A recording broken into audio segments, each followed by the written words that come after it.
Shri N P Chekkutty, ഇത് പാർട്ടിയിൽ നിന്നും മുന്നണിയിൽ നിന്നും അതിനപ്പുറവും വോട്ട് നേടാനായി എന്നുള്ളത് വി ഡി സതീശന്റെ ഒരു ഒരു ഒരു പ്രത്യേകതയായി ഞാൻ കാണുകയാണ്. ആ രൂപത്തിൽ രാഷ്ട്രീയ വ്യത്യാസം എന്നെ ആളുകളെ അടുപ്പിക്കാൻ, ആളുകളെ അദ്ദേഹത്തിലേക്ക് അടുപ്പിക്കാൻ അല്ലെങ്കിൽ ഈ പാർട്ടിയിലേക്ക് അടുപ്പിക്കാൻ, വോട്ട് നേടാൻ ഒക്കെ ഒരു സാധിക്കുന്ന ഒരു ശക്തി, ഒരു രീതി അദ്ദേഹത്തിനുണ്ടായിരുന്നു. അതൊരു പ്രധാന ഘടകമായിട്ടില്ലേ? ഇപ്പോൾ അദ്ദേഹം മുഖ്യമന്ത്രി കസേരയിലേക്ക് എത്തുമ്പോൾ ഇനി മുന്നോട്ടുള്ള പാത എത്രത്തോളം എളുപ്പമാണ് എന്നൊരു ചോദ്യം കൂടിയുണ്ട്. വി ഡി സതീശൻ മുഖ്യമന്ത്രി ആയിരിക്കുമ്പോൾ ഈ സമയത്ത് അദ്ദേഹം പല ഘട്ടങ്ങളിൽ അദ്ദേഹം പറഞ്ഞിട്ടുണ്ട് ഞാൻ ഒറ്റയ്ക്കാണ് എന്ന്.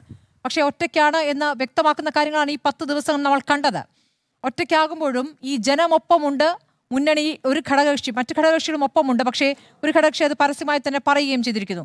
അപ്പോൾ ഒറ്റയ്ക്കാണ് എന്ന് പറയുന്ന അദ്ദേഹം പാർട്ടിയിൽ യഥാർത്ഥത്തിൽ ഒറ്റയ്ക്കാണ്. അങ്ങനെ ഒരു ഒറ്റയാന മുന്നോട്ടുള്ള പാത എത്രത്തോളം എളുപ്പമാണെന്നൊരു ചോദ്യം കൂടിയുണ്ട് ശ്രീ എൻ പി ചെക്കുട്ടി. അല്ല, ഇതിലുള്ള കാര്യം വി ഡി സതീശനെ വളരെ വ്യത്യസ്തനായ ഒരു രാഷ്ട്രീയക്കാരനാക്കി മാറ്റി നിർത്തുന്നത് എന്താണ് എന്ന പ്രശ്നം നമ്മൾ ഗൗരവത്തിൽ ആലോചിക്കണം. അത് എനിക്ക് തോന്നുന്നത് 21ാം നൂറ്റാണ്ടിൽ കേരളത്തിൽ മാത്രമല്ല, ഇന്ത്യയിൽ മാത്രമല്ല, ആഗോള തലത്തിൽ തന്നെ ഒരു പുതിയ തരത്തിലുള്ള ഒരു പൊളിറ്റിക്കൽ എക്സ്പ്രഷൻ വന്നിട്ടുണ്ട്. അതായത് ജെൻസി പൊളിറ്റിക്സ് നിന്ന് നമ്മൾ കണ്ടു, പിന്നെ ശ്രീലങ്കയിൽ അത് കണ്ടു, നേപ്പാളിൽ അത് കണ്ടു, ലോകത്തിൻ്റെ മറ്റു പല ഭാഗങ്ങളിൽ അത് കണ്ടു. അതായത് യങ്ങർ ജനറേഷനിലെ ആളുകൾ പൊതുവിൽ സൊസൈറ്റിയിൽ നിന്ന് ഒരു വോയിസ്ലെസ് ആയിട്ട് മാറ്റി നിർത്തപ്പെട്ടിരുന്ന, മാർജിനലൈസ് ആയിട്ടിരുന്ന സെക്ഷൻസിലെ ആളുകൾ, സ്ത്രീകൾ, ഇങ്ങനെയുള്ള പുതിയ ജനവിഭാഗങ്ങൾ നമ്മുടെ പൊളിറ്റിക്സിലേക്ക് ആഗോള തലത്തിൽ തന്നെ എരച്ചു കയറി വന്ന ഒരു നൂറ്റാണ്ടാണ് 21ാം. കഴിയുന്ന 25 കൊല്ലത്തെ ഏറ്റവും പ്രധാനപ്പെട്ട അനുഭവം അതാണ്.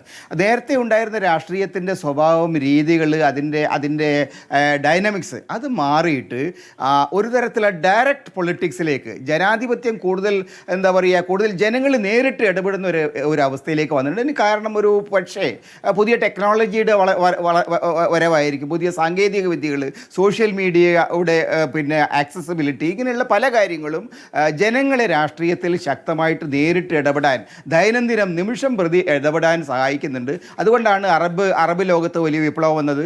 അതുകൊണ്ടാണ് പല രാജ്യങ്ങളിലും അതിശക്തമായിട്ടുള്ള ജനകീയ പ്രക്ഷോഭങ്ങൾ വന്നത്.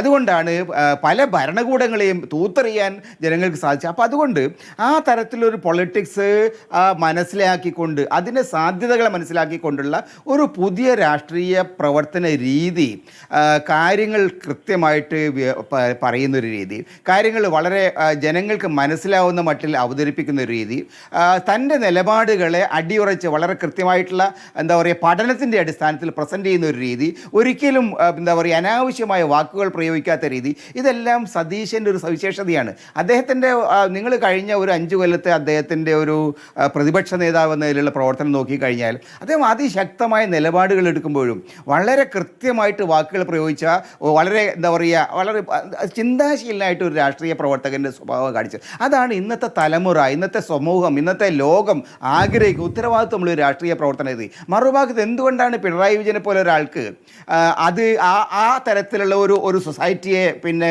കൈകാര്യം ചെയ്യാൻ സാധിക്കാതിരുന്നത്? അദ്ദേഹത്തിൻ്റെ ഒരു പ്രവർത്തന രീതി ഇപ്പോഴും ഒരു 20ാം നൂറ്റാണ്ടിലെ ഒരു അഗ്രസീവായിട്ടുള്ള പൊളിറ്റിക്കൽ കൾച്ചറിൽ നിൽക്കുകയാണ്. അതുകൊണ്ടാണ് അദ്ദേഹത്തിൻ്റെ വാക്കുകൾ തെറ്റിപ്പോകുന്നത്, അദ്ദേഹത്തിൻ്റെ പ്രയോഗരീതി, ശരീരഭാഷ, അതൊക്കെ തെറ്റിപ്പോകുന്നത്. അപ്പോൾ അതുകൊണ്ട് സതീശൻ ഈ പുതിയ കാലത്തിൻ്റെ രാഷ്ട്രീയത്തെ മനസ്സിലാക്കുകയും ജനങ്ങളുടെ മനസ്സിന് എന്താണുള്ളത്, അവരോട് എങ്ങനെ റിയാക്ട് ചെയ്യണം എന്ന് കൃത്യമായിട്ട് ഒരു പഠനം നടത്തിയിട്ട് പ്രവർത്തിക്കുകയും ചെയ്യുന്ന ആളാണ്. അപ്പോൾ അതുകൊണ്ട് തന്നെ സ്വാഭാവികമായിട്ടും അദ്ദേഹം ഒറ്റയാനാണെന്ന് പറയുമ്പോഴും അദ്ദേഹം ഒറ്റയ്ക്കൊന്നുമല്ല.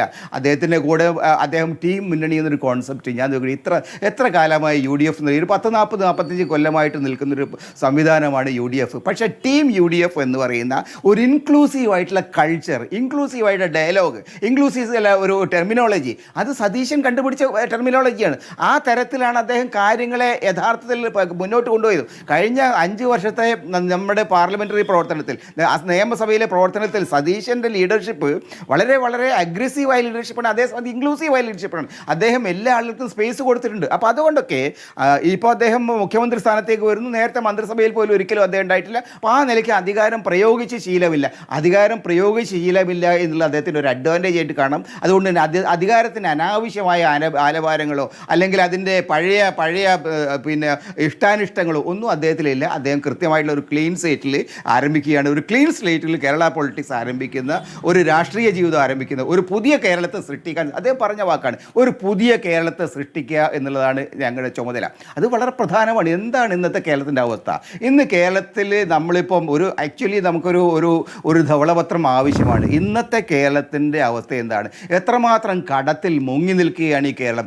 എങ്ങനെയാണ് ഈ നാട് മുന്നോട്ട് പോകേണ്ടത്? ഇത്തരം കാര്യങ്ങളെക്കുറിച്ച് വളരെ കൃത്യമായി സത്യസന്ധമായി ജനങ്ങളോട് സംവദിച്ചുകൊണ്ടുള്ള ഒരു പുതിയ രാഷ്ട്രീയം കെട്ടിപ്പടുക്കുന്നത് വഴി അദ്ദേഹത്തിന് നല്ല ഒന്നാന്തരം ടീമുണ്ട്. അദ്ദേഹത്തിൻ്റെ കൂടെയുള്ള സഹപ്രവർത്തകർ, അദ്ദേഹത്തിൻ്റെ പാർട്ടിയിലായാലും മുന്നണിയിലായാലും വളരെ കരുത്തുള്ള, വളരെ ഒന്നാന്തരക്കാരായിട്ടുള്ള ധാരാളം സഹപ്രവർത്തകരെ അദ്ദേഹത്തിന് സെലക്ട് ചെയ്യാറുണ്ട്. അപ്പോൾ അതുകൊണ്ടൊക്കെ തന്നെ ഞാൻ വിചാരിക്കുന്നത് സതീശനെ സംബന്ധിച്ചിടത്തോളം വലിയ ഒരു ബ്രില്യൻ്റ് ആയിട്ടുള്ള സാധ്യത അദ്ദേഹത്തിന് മുമ്പിലുണ്ട്.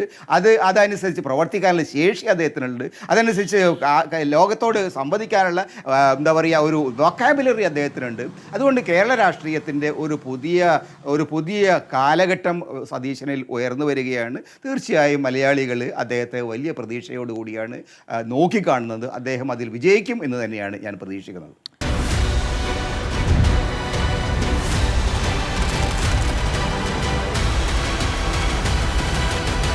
ഡിബേറ്റ് വിത്ത് സ്മൃതി പരുത്തിക്കാട്.